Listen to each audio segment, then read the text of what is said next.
Hallo, tervist! Elvis Brouwer, jah? Mina on Illarko. Tahtsin soovida õnne 2-aastase MEM-KFB puhul. Aitüma! Räägi, kuidas sul nüüd viimasel ajal läinud on?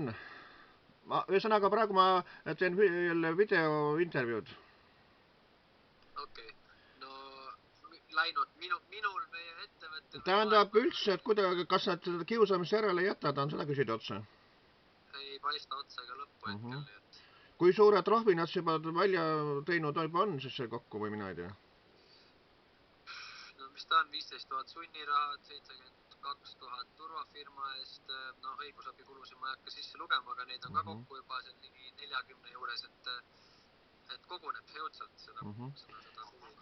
Kas nad midagi põhjendavad ka, et miks nad seda teevad? No eks neil mingisugused põhjendused alati ikkagi. Et ühesõnaga need idiootsed valitsuse määrused, see Kaja Kallase idiootsed need märgid ja sõnaga Tanel Kiik juurde sinna. Ja no see mõttes, et ikka põhjendavad, aga kas need põhjendused ja vormistamised kõik õiguspärased on, see on see küsimus. Et praegu tuleb välja, et see nende määrus on tähtsam kui see nii-öelda päris seadus, eks ole, et nemad nagu nende määrus on seadusest tähtsam, nagu ma aru saan. No praegu tuleb välja nii, et turvamees Janno Pildi käsk on tähtsam kui mis tahes määruskorraldusseadus. Ja kas see Janno Pilt on siis mingi selle kuradi Kristjan Jaani mingi koolivend või mis asi? Kristjan Jaani koolivend, äripartner, endine meeskonnatöötaja, kes kogu oma kliendi baasi sealt kaasa võttis ja kelle peale tõenäoliselt meeskonnatöötajad või vähemalt juhatus võib ka üsna pahane olla, ehk siis no siuke jah, omapärane tegelane. Et noh, kui ma niimoodi aru saan, et see on selline, võib isegi korruptsiooniks seda asja nimetada, et kui nad kõik ühes paadis nagu on ühe väikse ettevõtja vastu. No absoluutselt, et kui tegemist on üldse siin turvateenusega, siis ma võiksin homne päev ajada siia kokku 10 turvameest, teha oma registreerida turvafirma ja teha selle sama MEM-KFB turvamise poole hinnaga. Ehk siis vähemalt jääks raha meie tasku, aga no ei, seal on ikka vaja raha omadele keerutada ja see tuleb maksumaksja taskust lõpuks. Mis sa nagu prognoosid, kui kaua see nii-öelda see sitakeerem nagu kesta võib?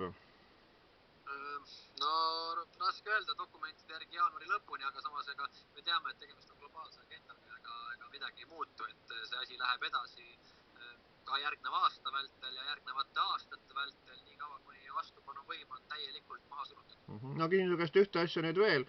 Vaata need, mis apteegis müüakse, need rohelised, need näomaskid, eks ole. Kas oled sa seda kandnud, oled sa proovinud seda, et räägitakse, kui teda aurutada, sõnaga luubiga vaadata, et mingid mustad osakesed pidid liikuma seal sees?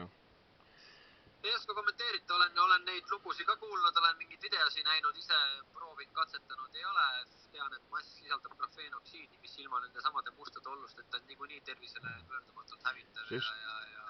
Mina saatsin igastades kirja sellele maaletooja, kes need maske maale toob ja rääkisin sama asja neile ja nad ei ole mul vastust andnud, ühesõnaga.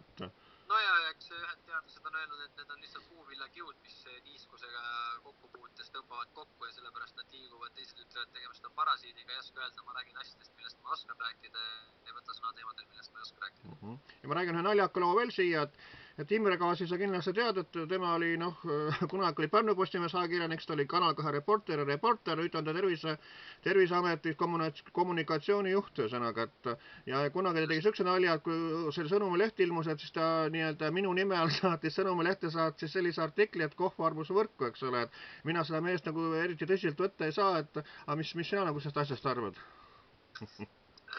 No sellest, et inimene peab tööd tegema, ma jällegi ei mõista hukka, eks ole, aga selles mõttes, et kui ikkagi reporteriga on otseühendus Terviseameti kommunikatsioonijuhil, siis on ju igal juhul alust kahelda nende sõnumite erapooletuses ja nii edasi. Ehk siis mul on ka info selle kohta, et lausa ju suisa kohtusüsteemis rääkimata meediast on ju Terviseametiga otseühendus ja seal jõuab info ennem meedia kätte kui üldse minu asjasse puutuvate osapoolte kätte, eks ole. Selles mõttes jah, ma ei oska öelda, aga vähe huvitav on, et niimoodi, aga eks süsteemi sees ju ringi keerutataksegi samu isikuid ja premeeritakse ikkagi neid lojaalseid ja kuulekaid ja karistatakse neid, kes kaasa ei mängi. Ja mina nimetaksin neid igasuguseid lannosid ja ärmasid, et suisa genotsiidi tegijateks, sellepärast, et kui nemad kutsuvad seda õlga alla panema ja seda vaktsineerima, aga samas nad ei vastuta ühegi terviserikke eest, ühegi surma eest mitte midagi, et kuidas saab siuke asi olla?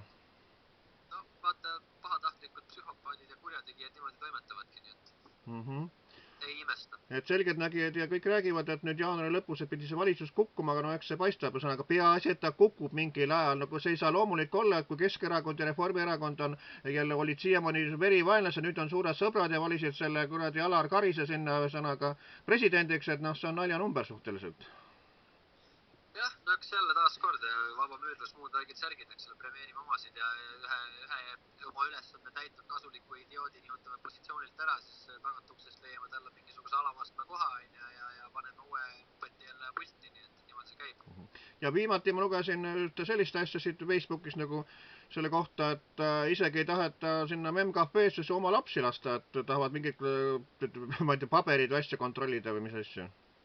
No seal oli tegemist puhta provokatsiooniaktsiooniga, sellepärast et see laps on käinud siin üle kuu aja vältel iga päev ilma probleemideta ja nüüd nähti momenti, kus tunnistajaid ei olnud, kaamerad ei käinud ja 2-1 vastu turvameestel õnnestus minu partnerit siin baarimeest rünnata.